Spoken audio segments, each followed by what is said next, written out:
विधायक जी, अब ये लोकसभा चुनाव जो है नज़दीक आ रहा है, तो आपकी चुनाव को लेके किस तरह की तैयारियां चल रही हैं? भाई चुनाव में क्या, चुनाव में तो जाहिर जनता के बीच में जाया जाता है। जनता के बीच में जा रहे हैं, अपने काम कर रहे हैं, विकास करा रहे हैं, इसी से वोट मिलता है। अभी आपका डीएम साहब से जो विवाद हुआ था, उस विवाद के बाद जैसे प्रधान वगैरह के साथ आप काफ़ी टच में रहे हैं, तो इसका फ़ायदा पार्टी को काफ़ी बड़े लेवल पे मिलेगा। वो राजनीति जो वो असल में डीएम साहब से मेरा कोई विवाद नहीं था। एक मसला था, कोई बात थी, मैंने अपना पक्ष रख दिया। किसी भी जनप्रतिनिधि के साथ अगर कोई बदतमीजी या कोई बिना अखलाकी बात करता है कोई आदमी, तो हमारा कहना ये था कि जो जनप्रतिनिधि है उसको इज्जत से बात करी जाए, और उससे कोई ऐसा मतलब विवाद था नहीं, अपना कोई पसंद तो काम था नहीं। रही बात जैसे कि आपने कहा कि इसका फ़ायदा, कोई भी काम, हर काम के अंदर फ़ायदा नुकसान नहीं दिखाया जाता। कुछ काम ऐसे होते हैं जो आदमी को किसी के लिए भी सबके लिए करने चाहिए। फ़ायदा नुकसान तो वाला जो होगा देगा, अलग चीज़ है।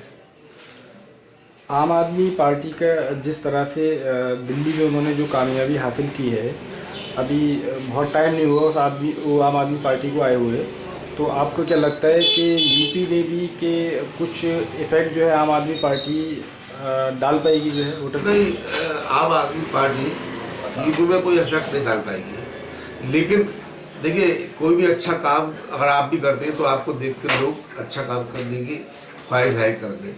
आम आदमी पार्टी ने जो एक दिशा दी है, वो ज़रूर लोग अपनाएंगे उसको, और वो यही चाहेंगे, जनता भी यही चाहेगी कि और भी नेता, हमारे नेता लोग भी ऐसे ही काम करें। तो इससे अच्छा दिशा है और अच्छी तरफ बड़ा कदम है। अब वो कितने कामयाब होते हैं, कितने कामयाब नहीं होते, लेकिन ये अलग बात है। लेकिन जिस तेज़ी से आम आदमी पार्टी से लोग जुड़ रहे हैं, और देखिए कि हर वर्ग के लोग उसमें शामिल हो रहे हैं, तो इसका फ़र्क तो पड़ना लाजमी है। ऐसा है, जनता का आजकल बिल्कुल ऐसा हिसाब हो गया है, और जनता बेचारी परेशान ज़्यादा है आजकल। और जनता का हिसाब ऐसा हो गया है, जैसे कोई बच्चा है ना, नमाज में जाता है अपनी माँ के साथ, तो उसकी माँ काला बुर्का पहनी हुई होती है और माँ से बिछड़ जाता है, और जब बिछड़ जाता है तो वो हर काले बुर्के वाली को अपनी माँ समझता है, उसका बुर्का पकड़ता है, और जब वो घूंघट लड़ा के देखता है तो वो उसकी माँ नहीं होती है। इसलिए जनता की जो उम्मीद है बहुत ज़्यादा हो गई है। वो हर पार्टी को ऐसे पकड़ते हैं कि हमारा काम करा देगा, मगर 100% कोई भी काम नहीं करा सकता इस दौर के अंदर। आप देखिए आम पार्टी का आहिस्ता आहिस्ता देखिए आप, जो भी चल रहा है वो सामने आते चला जाएगा।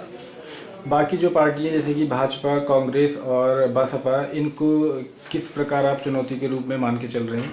कि देखिए जनता के काम समाजवादी पार्टी कर रही है, विकास कर रही है, गरीबों को बहुत ज़्यादा ख्याल रख रही है। अब जनता के हाथ में है कि जनता क्या करेगी क्या नहीं करेगी, तो जनता करेगी, इसके बाद में हम लोग क्या कह सकते हैं।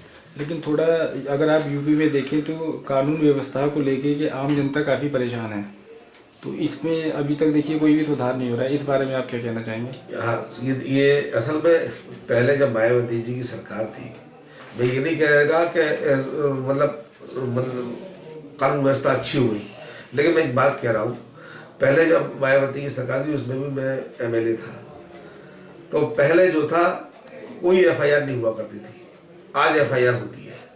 इसलिए आपको बहुत ज़्यादा क्राइम नजर आ रहा है। मैं आपको बताऊँ, बहुत ही मैंने खुद देखा है उस पीरियड में, मैं अकेला यहाँ पर विधायक था समाजवादी पार्टी का, यहाँ पर कोई एफआईआर नहीं करता था उस दौर के अंदर। आज एफआईआर होती है, इसलिए आपको ज़्यादा लग रहा है।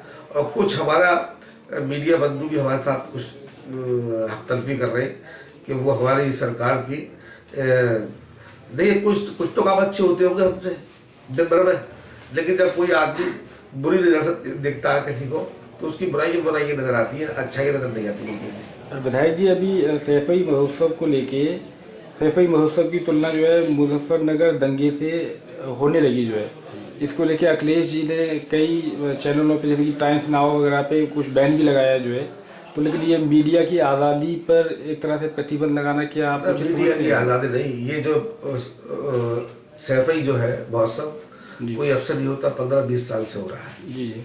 मगर इत्तेफाक ये है सैफी महोत्सव और इलेक्शन इस मरतबा बिल्कुल नजदीक नजदीक पड़ा है। और दुख की बात यह है कि मुजफ्फरनगर का इसी पीरियड में हादसा हो गया। मुजफ्फरनगर का हादसा बहुत बुरा है और बहुत ही ज़्यादा तकलीफ देह है।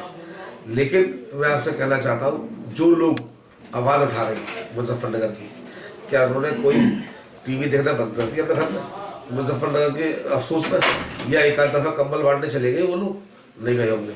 ये एक असल में एक मुसलमानों का मजाक उड़ाना है। और दुनिया की जितनी भी, हमारे हिंदुस्तान में जितनी भी सरकारें बनी है ज़्यादातर मुसलमानों के ही खून पे बनी है। चाहे वो बाबरी मस्जिद की जो सियासत थी उस दौर में, तभी मुसलमान बना, सियासत लोगों ने करी, हुकूमत बनाई। तो भाई ये लोग तो ऐसा करते आए हैं, कैसा करते रहेंगे। मुसलमान के साथ मुसलमान का कोई हमदर्द नहीं है, मुसलमान का हमदर्द कोई नहीं है, सिर्फ जबान से हमदर्दी करते हैं। मैं तो ये बात कहता हूँ, समाजवादी पार्टी में, मैं ये नहीं कह रहा मेरी पार्टी तो बहुत अच्छी है, उन्होंने मुसलमानों को कंबल बांट दिया और मुसलमानों के पेट भर दिए होंगे, मैं ये नहीं कह रहा। लेकिन मैं ये कह रहा हूँ, हिंदुस्तान के अंदर फिर भी मैं दावे के साथ कह सकता हूँ, जो हिंदुस्तान के अंदर कोई ऐसी पार्टी नहीं है जो सबसे ज़्यादातर मुसलमानों का काम करती हो। फिर भी अगर आप देखेंगे तो समाजवादी पार्टी से ज़्यादा कोई हमदर्द दूसरी पार्टी मुसलमानों के लिए है नहीं। आजम खान देखिए, आपकी सरकार में मंत्री भी हैं।